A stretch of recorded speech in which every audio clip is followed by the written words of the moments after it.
Assalamualaikum warahmatullahi wabarakatuh. Selamat malam para hadirin yang saya hormati.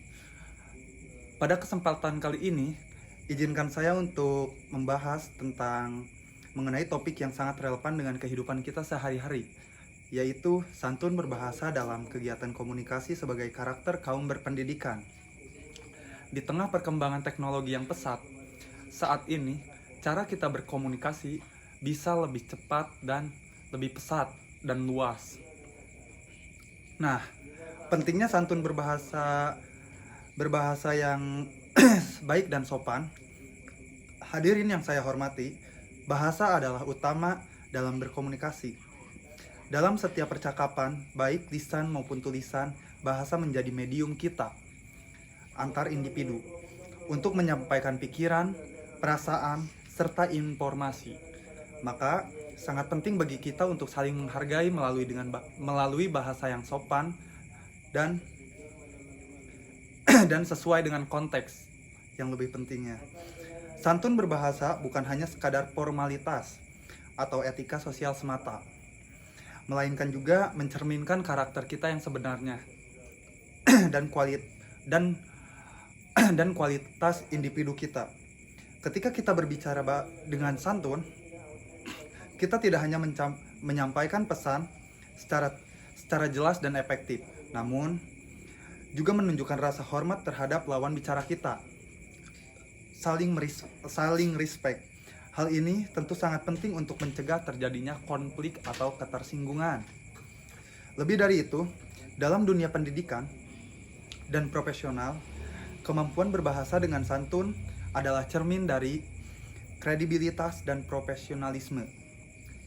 Dalam setiap pertemuan, diskusi atau rapat, cara kita berbicara bisa mempengaruhi pandangan orang lain terhadap kita. Santun berbahasa sebagai cermin jati diri. Hadirin yang saya hormati, santun berbahasa juga merupakan cermin dari jati diri kita sebagai bangsa Indonesia. Indonesia dikenal dengan bangsa yang ramah. Budaya kita yang kaya akan nilai-nilai kesopanan dan tata krama sudah lama menjadi bagian integral dari kehidupan kita.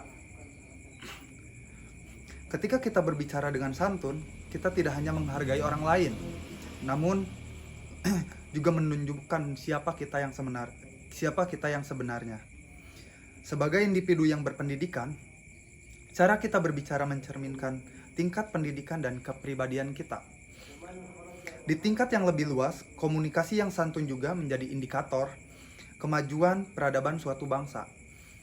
Bangsa yang berpendidikan adalah bangsa yang menjunjung tinggi adab dan tata krama. Kesantunan berbahasa dalam kehidupan sehari-hari penting bagi kita untuk memperhatikan etika berbahasa dalam berbagai interaksi, baik di lingkungan keluarga, sekolah, pendidikan, atau pekerjaan, maupun di masyarakat luas. Dalam komunikasi sehari-hari, kita dapat menerapkan penggunaan kata-kata yang positif, menghindari cacian atau makian, serta menyampaikan kritik secara konstruktif.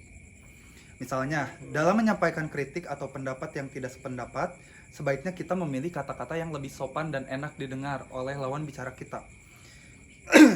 Dengan bersikap santun dalam berbahasa, kita turut menciptakan suasana yang lebih harmonis. Kesimpulannya, hadirin yang saya hormati, akhir kata mari kita semua menjadikan kesantunan berbahasa sebagai bagian dari karakter kita sebagai kaum terdidik. Dengan berbicara dengan santun, kita tidak hanya membangun hubungan yang lebih baik dengan orang lain, tetapi juga turut menciptakan lingkungan sosial yang sehat, damai, dan produktif. Ingatlah bahwa kualitas diri seseorang tercermin dari bagaimana ia berbicara. Mari kita amalkan santun berbahasa dalam setiap interaksi kita. Terima kasih atas perhatiannya. Wassalamualaikum warahmatullahi wabarakatuh.